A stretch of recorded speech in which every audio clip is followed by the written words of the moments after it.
Welcome back. So that's it for functions. We'll be returning to functions a little bit later. We're going to go on to chapter 5 now.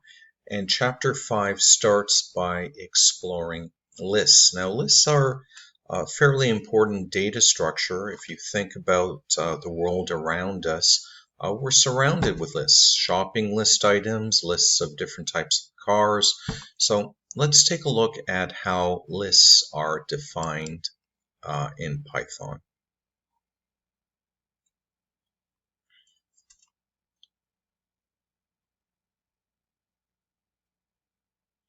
So in section 1, we're given a sample list here. So I'm going to do a copy and paste into Notepad, and we'll take a close look at it. So we start by the name of the list. You can have any name at all.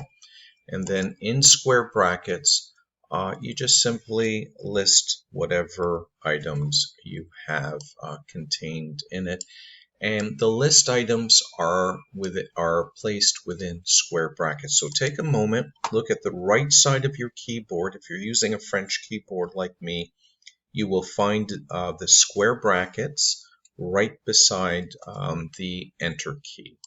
So in this first section here, we have a list of zoo animals, and we just need to add one more animal, and it's going to be a string. So let's put it in quotation marks, and you can just choose any animal you like. So I'm going to put in a bear, and we can reference each of these items in the list by a number. So normally we would say this is item 1, this is item 2, and so on. But in Python we do this a little bit differently. We don't start at 1, we start at 0. So if you look at this here, zoo animal 0, let me copy that into Notepad.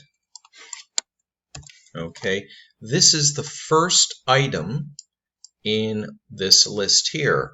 And you guessed it, if we're starting at 0, then if you want to know what item it is, look at the index number and add 1. So this here, zoo animals 3, that would be the 4th item in that list of zoo animals. So just simply add 1 to the index number because we begin at 0. So let's go ahead and run this. And you can see here that we've printed out each of the individual items in that list, starting with an index value of 0 and ending with an index value of 3 because we have 4 elements in that list. So in the next assignment, section 2, what we want to do is write a statement that prints the result of adding the 2nd and 4th items in the list. Make sure to access them by number. So we want the 2nd and the 4th. Well, the first one is the number 5.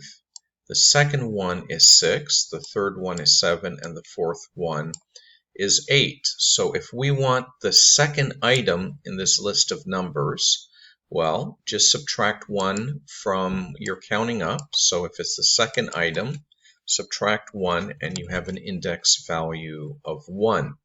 The 4th item, on the other hand, well, that will have an index value of 3. And if you're not convinced, count up 0, 1, 2, and 3.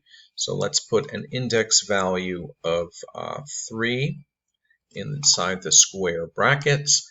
And let's copy this into Notepad so we can see it a little bit more clearly. So you're printing out items from a list. You're printing out the 2nd item and the 4th item because we're using index value 1 and index value 3. And then we're adding these two numbers together. So that's what we're going to be printing out. So that can take a little getting used to. We think of the first item in the list as being identified by the label 1, but in Python it is in fact identified by an index value of 0. So let's go ahead and run this.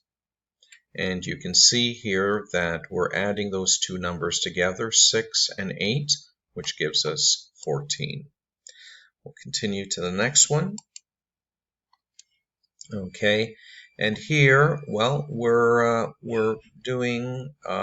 still accessing them. So if we look at the instructions here, write an assignment statement that will replace the item currently holds the value tiger. So let's come over here, and tiger is in the last position, so it will have index value 1, 2, 3, and we want to replace that. We want to change it to another animal. So where do we put our code here?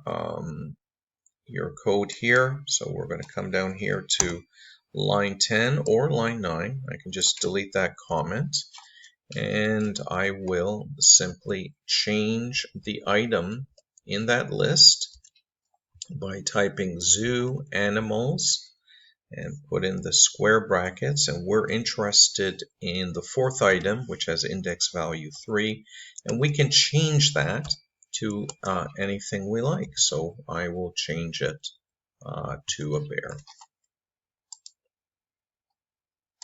In the fourth section, okay, what we're doing is we're using the append method. So let's copy this into Notepad and take a closer look. So we have a list of letters, and then we are appending or adding. And obviously what comes after C is the letter D. Then we're checking the length of the list. Okay, so the name of the list is letters. It's a list of letters. And before doing the append, we see there are 3 items. And after doing the append just simply means add to the list. There should be 4 items or 4 letters in that list. So let's go to the instructions for this. On lines 5, 6, and 7, we want to append 3 more items to suitcase. So I guess we're going on a vacation and we need to bring some items along. So let's go ahead and highlight the existing code for append, and I'm just going to paste it in on line 5, 6, and 7.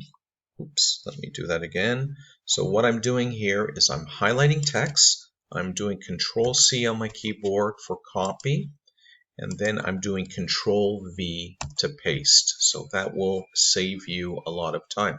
So we're bringing sunglasses. Well, what else do we need if we're going on vacation? We might need a map, and well, sometimes at some point we're going to get hungry. So let's bring some snacks or food to eat. And I like good walking shoes when I go on a trip. So we'll put in there running shoes or extra shoes for walking. So we've appended the list. We started with a list that was empty. That's the empty list. There was nothing in the suitcase. We added sunglasses with the append method, and then we added 3 additional items. So let's copy this into Notepad and take a close look at what's happening. Okay, so you can see here suitcase, it's an empty list, and in your mind just replace the word append with add. The method is called append, or the function is called append, but all we're doing is we're adding to the list, and the list will then have 4 different items added. Now at the very end, what we want to do is we want to print out the length. Okay, so we just simply type length, okay, and the name of the list in brackets. So we'll put in round brackets there, and the name of our list is suitcase. And I think that's about it. Let's go to the instructions, then set the length. Okay, so let's go ahead and run this. And we can see now we have 4 items in our list. in our suitcase.